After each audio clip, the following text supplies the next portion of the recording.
verse number 34.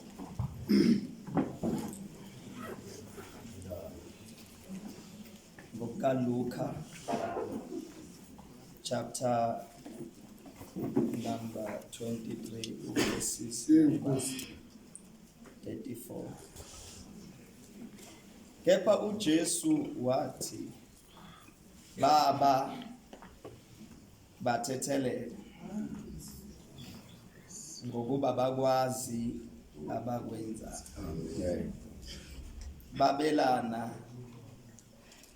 izingubo zakhe benzelana inkatho.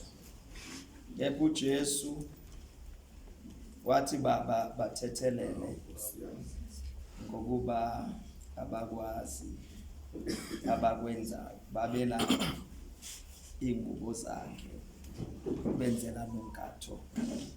Lephilile linamandla, siyabonga ngalo baba egameni likaJesu. Amen. Siyabonga kakhulu bazalwane.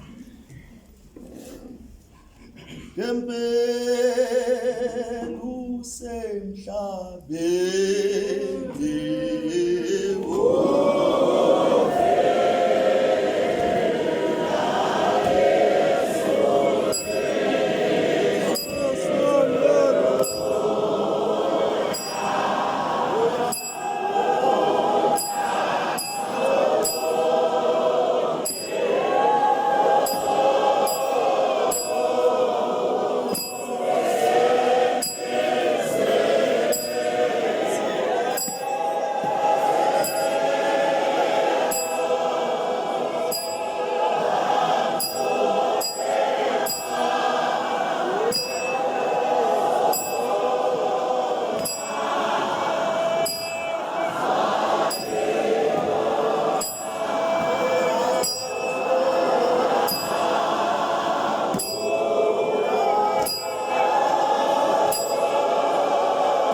kakhulu bazalwane,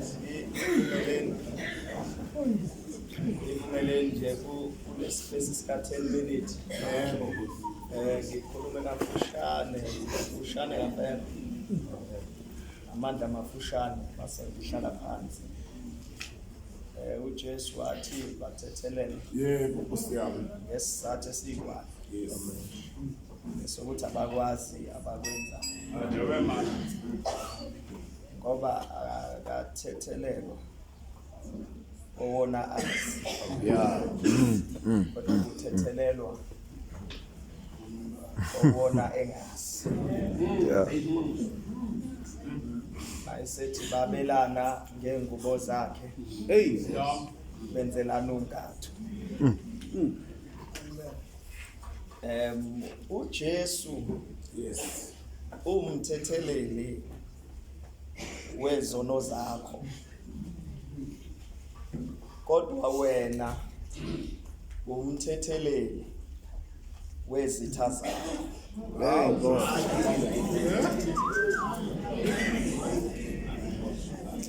Hey Nkosi. Hey. Uma wena uwele sonweni usuku udinga uJesu ngegazi lakhe akuthethelele. Yeah. Kodwa uma isitha sakho silwa nawe kusuke kudingeka wena ukuthi uthethelele.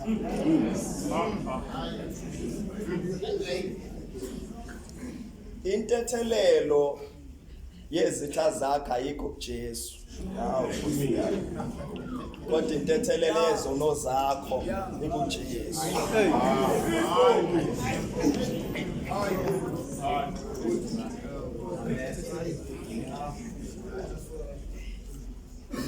Uma uwele sonweni umusa wegazi uyakusibekela. Kodwa uma omunye kuba omunye okhutshiwe uyena ophiwa amandla okuthethelela. Intethelelo ayikho kowenzile kodwa intethelelo ikulo wenziwe.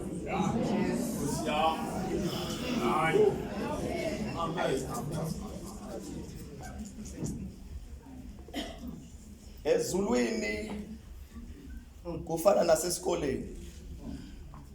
Esikoleni ngisafunda bekunama subject ayi priority ukuthi noma ungafeyila wonke abanye kodwa isiZulu nesingisi akumele ukufeyila ngoba noma ungayiphasa zonke lezi kodwa mofeyila isiZulu sodwa awukwazi nokuphasa ngoba singena kwezifundo ekuthiwa azifeyilwa. Ngasezulwini kune subject yokuqala eyokuthi awukwazi ukungena ezulwini ungamamkelanga uJesu njengenkosi nomsindisi. Mase kuthi subject yesibili awungene ezulwini noma ucula kahle uma ungenayo lento ekuthiwa intethelelo.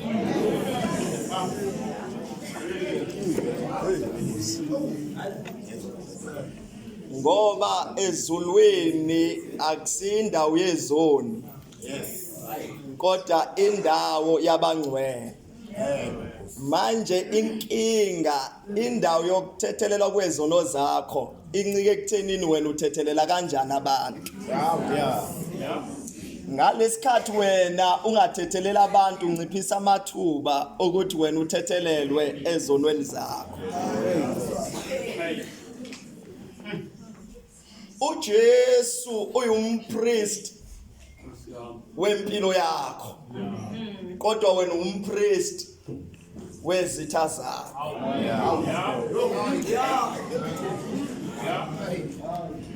uJesu akanawo amandla okuthethelela abakuhluphayo nabakuzondayo nabangakufuni. Kodwa umuntu onikwa igqunya namandla okuthethelela abantu abangakufuni uwe. Uma wena ungabathetheleli noNkulunkulu akabathetheleli. Yeah. Uma wena ungadluli noNkulunkulu akadluli. Esizathu sokuthi iforgiveness ingene kuma priority ezulwini ukuthi isuka kwizinto ezisuka ngaphakathi ayiqhamuki kwezinto eziqhamuka ngaphandle ziye ngaphakathi. Afakaze ngayo imibhalo yathi okuyingozi yathi okuphuma ngomlomo kunomngena ngomlomo. Manje forgiveness into ehlala enhlizweni eyenza umuntu ukuthi noma engakholwa kangakanani ithi uyazazi izinto zala uyakhona kodwa wena uyikhona. Forgiveness ibamba umuntu eseprofethile, ibamba umuntu eseshumayelile wawayiqeda lonke iBhayibheli. Athi mayefika ezulwini athi Nkosi ngaprofeta ngawe athi ngiqinisile angikwazi. Ngoba iforgiveness iyabamba umuntu. Oh yeah. Iyabamba umuntu noma esegqokile uniform wamuhle. Wagqotshwa kwathi umfundisi kodwa mongena iforgiveness. Nesono zakho samile. Wazofakaza lapha kuLuke chapter number 11 wathi usithethelele njengalokho.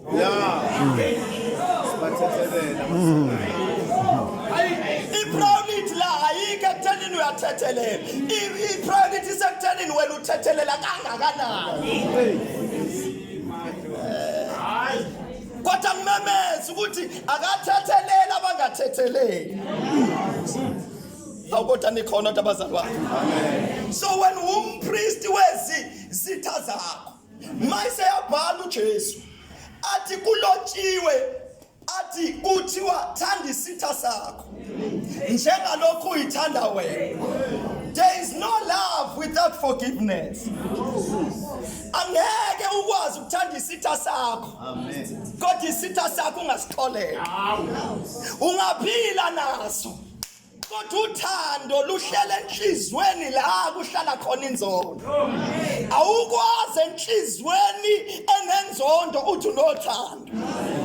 Inhliziyo ifana nomfula. Uma ungathanda uthanda. Uma uthanda uyathanda. Ayikho into ya inbit usungazama ukupretenda. Kodwa basezulwini bayazi ukuthi usifanele umfula. Ezulwini forgiveness yiyo eyukhiya la siyakhona. Ngoba lithi iBhayibheli kwakwafika indoda iphethe umnikelo omkhulu. Yafika yawubeka altar. Wayesethi uJesu ngiyabona umnikelo. Kodwa into eshoda ukuthi wena ubuyisene nomfowethu. Akusho ukuthi noma ungenzani. Kodwa bakhona abantu ongabuyisene nabo. Izulu liyavala. Kodwa into eyenza izulu livule ukuthi iqala buyisana nalaba abakulimazile. Ngiyamemeza mpophomeni. Ithi intethelelo ayikho kowonile. Kodwa intethelelo ilona owoniwe. Othethelelayo onimele.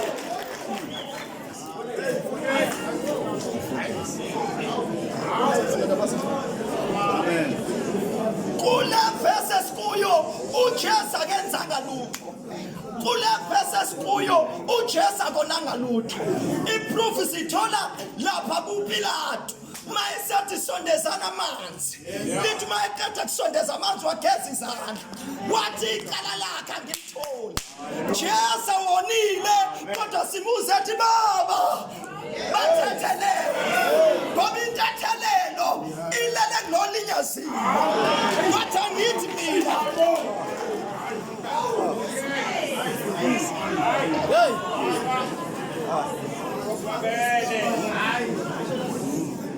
Uze umuntu ekholwa ethi mina ngoze ngife usibanibani ngingahlangananga la.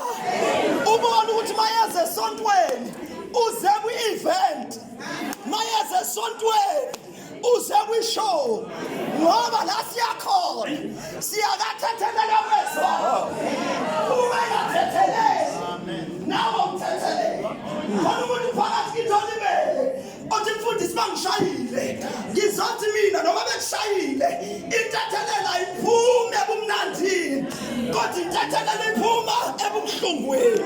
Baba bathethelela abakwazi abakwenza isimanga saleli verse sithi abakwazi abakwenzayo baze bakusonde kanje abakwazi abakwenzayo ngoba ima uzuyibuze nawe nangizonda ngingasebenzi ngenzeni every time mabe sokuzonda bakusondela into engekho but for you to step up forgive them likhona bazalwane i-forgiveness ithi uJesu mayesesiphambanweni wayesenhlungwini elinye translation ithi wathandaza wathi baba bathethelela umthandazo izweni-ke bazalwane uJesu esebuhlungwini wabaxolela akalindanga ukuthi aphume ebuhlungwini ukuze abathethelele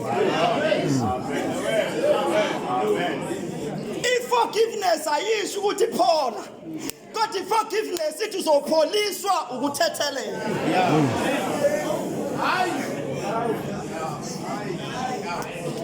i-forgiveness iyiphilisi lobuhlungu abantu abakhoste kuwe apha until uxolela abangakufuni angeke uyithole ipeace apha until udlulisa izinto angeke uyithole ipeace uthi uJesu mangafa labantu bengathetheleliwe lo msebenzi umile lithi wabu bathethelela bamba lithi wabu bathethelela lithi bathatha ingubo zakhe babelana okusho ukuthi ababelana ngaso engakathetheleli every time ongathetheleli izinto ziba limited kodwa mhla wathethelela izinto